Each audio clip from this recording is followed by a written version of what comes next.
At 18, Sarah had just landed her first job at a 24-hour diner. The pay wasn't great, but it was the only place willing to hire her for the overnight shift. The diner sat at the edge of town, a relic from the 70s with flickering neon signs and greasy booths, dimly lit by harsh fluorescent lights. It was always empty at night, except for the occasional trucker passing through. On her first shift, something felt off. Her boss, an older man named Mr. Roberts, gave her a strange look as he handed her the keys. "Just lock up after your shift, okay?" he muttered without making eye contact. Sarah shrugged it off, chalking it up to his weirdness. The night dragged on with only the hum of the fridge for company. Around 2 a.m., the bell above the door jingled. A man walked in, soaking wet as if he had been caught in a downpour. But when Sarah glanced outside, the sky was clear. The man was gaunt, with hollow cheeks and eyes that didn't seem to blink. He sat at the counter without a word. "Coffee?" Sarah asked, trying to sound calm. He nodded slowly, his lips curling into a strange half-smile. She poured the coffee and slid it over. The man stared at the cup for a long time before finally speaking. "You shouldn't be here tonight," he whispered. Sarah's heart skipped a beat. "Excuse me?" she stammered, trying to keep her voice steady. "There are things that live in the dark," he said, his voice barely audible. "They come out when the world is asleep." Before Sarah could respond, the man stood up and walked out, leaving his untouched coffee behind. Shaken, she glanced at the clock. 2:10 a.m. The next hour crawled by, every creak of the diner sending chills down her spine. At 3 a.m., the bell rang again. This time, an elderly woman entered. She, too, was soaking wet. Her eyes were wide with terror, and she clutched a worn-out handbag to her chest.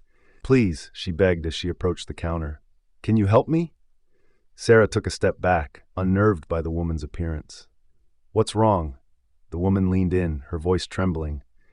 "I can't find him, my husband. He went out to check the barn, but he never came back." Tears welled in her eyes. "It's been days, but they told me he's still out there, waiting." Sarah's skin prickled with unease. "Who told you that?" The woman opened her mouth to speak, but a sudden gust of wind blew the diner door open with a loud bang. The woman turned, her face drained of color, and bolted outside without another word. Sarah stood frozen, her breath shallow. She rushed to the door, but the woman was gone.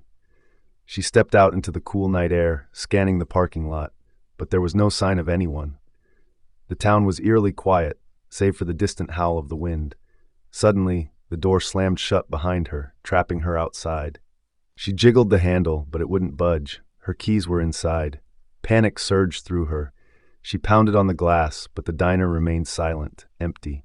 Desperate, she circled around the building, hoping to find an unlocked window. As she reached the back alley, she heard faint whispers. Sarah's heart raced as she followed the sound, rounding the corner to find herself. There she was, inside the diner, wiping down the counter, looking as calm as ever. Her mind reeled. She watched, paralyzed, as the version of herself went through the motions, pouring coffee, greeting customers. And then something even more horrifying. The clock inside read 12:01 a.m. Her shift was just beginning. Sarah stumbled back, her breath coming in ragged gasps. She tried to scream, but no sound came out. Then she heard footsteps behind her. Slowly she turned. Mr. Roberts stood there, his face twisted into a sinister grin. "You've been here before, haven't you?" What's happening?" Sarah whispered, trembling. "You're stuck," he said simply. "Like everyone else." Her mind raced, trying to piece together what was real. Was this a dream? A hallucination? She looked back at the diner window. The version of herself inside was now standing completely still, staring back at her with empty, lifeless eyes. "You died on your first shift," Mr. Roberts continued, stepping closer. "Remember? The trucker? The accident?" Flashes of memory flooded Sarah's mind, screeching tires, broken glass, blood on the pavement. "But you didn't go where you were supposed to," he whispered, his voice laced with a cruel satisfaction. "Now you're part of this place. Forever." Sarah screamed as the world around her twisted and warped, pulling her back into the diner. The bell above the door jingled again. And there she was at the counter wiping down the tables, as if nothing had ever happened.